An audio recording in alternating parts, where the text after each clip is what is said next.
जागी। देखिए, भारत के अंदर सेना की कमी है, लोगों ने हमारे 2 लाख के करीब सैनिक कम है ये, और इसके ऊपर ये अग्निवीर की जो स्कीम चलाई हुई है, हम लोग लड़ के मर गए। हमारे जनरल नरवाने ने भी बोला कि हमारे लिए शौक था। मैं समझता हूं कि अगर हमें 3 फ्रंट पे वॉर लड़नी है, अब वो बांग्लादेश भी शामिल हो रहा है, तो हमें 2 लाख कम नहीं, हमें 4 लाख और सेना बढ़ानी पड़ेगी। You have to make your sena strong, तभी हम बड़ी बड़ी बातें कर सकते हैं। अगर हम सेना को स्ट्रांग नहीं करेंगे, स्ट्रेंथ नहीं बढ़ाएंगे गरिमा, तो आप मुझे बताओ, एक चौकीदार क्या 10 घरों को देख सकता है? जय हिंद, जय भारत। अभी आपने ये वीडियो देखा, 29 सेकंड की ये क्लिप है, और डिफेंस एक्सपर्ट ने जो है अपनी राय दी, और आगे 3 डिफेंस एक्सपर्ट हैं जो अपनी राय दे रहे हैं कि सेना की संख्या कम है और अब ये कैसे बढ़ाई जाए। अग्निवीर शुरू से ही विवादों में रहा है, एक बार फिर सवाल उठ रहे हैं, और कैसे अगर हम पीओके लेते हैं या पाकिस्तान के साथ में युद्ध के आसार होते हैं तो कैसे पार पाया जाएगा। सुनिए इनकी राय और दीजिए अपने कमेंट, क्या ये बात सही बोल रहे हैं या नहीं। मिलते हैं एक नई जानकारी साथ, तब तक के लिए जय हिंद, जय भारत। जो आपकी साउथ ऑफ पीर पंजाब में सिक्योरिटी दे रही थी, आपने उसको चाइना फ्रंट पे भेज दिया, और ऊपर से आप एक अग्निवीर जैसी स्कीम लेके आ गए, जिससे आपने 2-2.5 साल तो आपने फौज में रिक्रूटमेंट नहीं करी,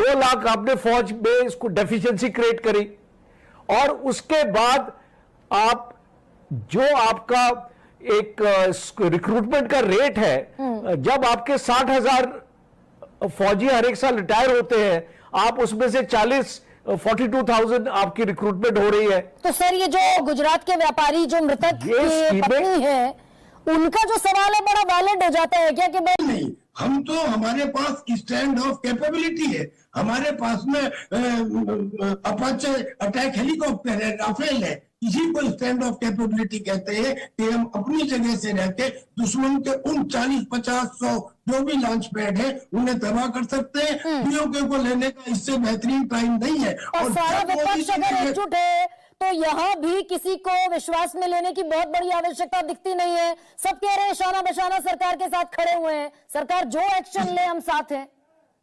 इसके बाद कोई एनालिसिस की आवश्यकता नहीं है। और मेरा तो कहना यह है कि जब मोदी जी ने कहा कि हम आतंकियों को नहीं, आतंकियों के आकाओं को, और आकाओं के आकाओं को, उनके जो आका है वो है मिलिट्री, यानी के रावलपिंडी के मिलिट्री हेडक्वार्टर में, मिलिट्री एकेडमी में, वहां पे अटैक किया जाना चाहिए। और now there is no looking back. America से कोई उम्मीद करना, मुझे आपका एक बात शुरू में स्टेटमेंट बहुत ही ज्यादा अच्छा लगा, और वो ये था कि I am close to India, I am equally close to Pakistan. और उधर उनके डिफेंस मिनिस्टर ने यह कहा कि 30 साल से हम आतंकियों को सपोर्ट कर रहे हैं, ट्रेनिंग दे रहे हैं, पैसे दे रहे हैं। क्यों भाई? और इन्होंने क्यों कहा कि अमेरिका का?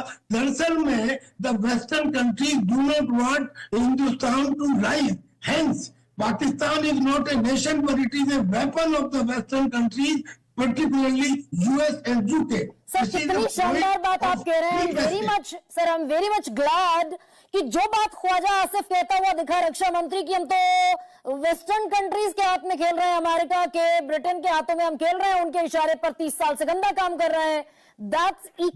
और ठीक यही बात जो आप कह रहे हैं कि भाई वेस्टर्न कंट्रीज, पश्चिमी देश क्यों चाहेंगे कि एशिया में एक ताकत इस तौर पर ग्रो करे। विशंबर दयाल सर, ये जिससे आपने 2-2.5 साल तो आपने फौज में रिक्रूटमेंट नहीं करी, 2 लाख आपने फौज में इसको डेफिशिएंसी क्रिएट करी, और उसके बाद आप जो आपका एक रिक्रूटमेंट का रेट है, जब आपके 60,000 फौजी हर एक साल रिटायर होते हैं, आप उसमें से 42,000 आपकी रिक्रूटमेंट हो रही है। तो सर, ये जो गुजरात के व्यापारी जो मृतक की पत्नी है, उनका जो सवाल है बड़ा वैलिड हो जाता है क्या कि भाई सारी सुरक्षा व्यवस्था नेताओं के लिए है, नेताओं की जान जान है और आम आदमी की जान जान नहीं? ये सवाल इंपॉर्टेंट और वैलिड है क्या? दरअसल में the western countries do not want Hindustan to rise, hence Pakistan is not a nation, but it is a weapon of the western countries. Bharat के अंदर सेना की कमी है, लोगों ने हमारे 2 लाख के करीब सैनिक कम है ये, और इसके कौन से इशारे ब्रिगेडियर दया, कौन कौन से वो संकेत हैं जिनके बिना पर आप ये बड़ी उम्मीद से और बड़े विश्वास से कह रहे हैं कि हम मिलिटरीली ऑपरेशन की तरफ बढ़ते दिख रहे हैं? मेरे को जो प्रधानमंत्री के जो स्टेटमेंट्स हैं, 2 बार उन्होंने स्टेटमेंट दी है, ठीक है। और अगर हम इस बीमारी, आतंकवाद की बीमारी से निजात चाहते हैं, परमानेंट सोल्यूशन चाहते हैं, नहीं तो फिर वही पठानकोट होगा, वही उरी होगा, वही पुलवामा होगा, और वही पहलगाम होगा, और उसके बाद और न जाने क्या होगा।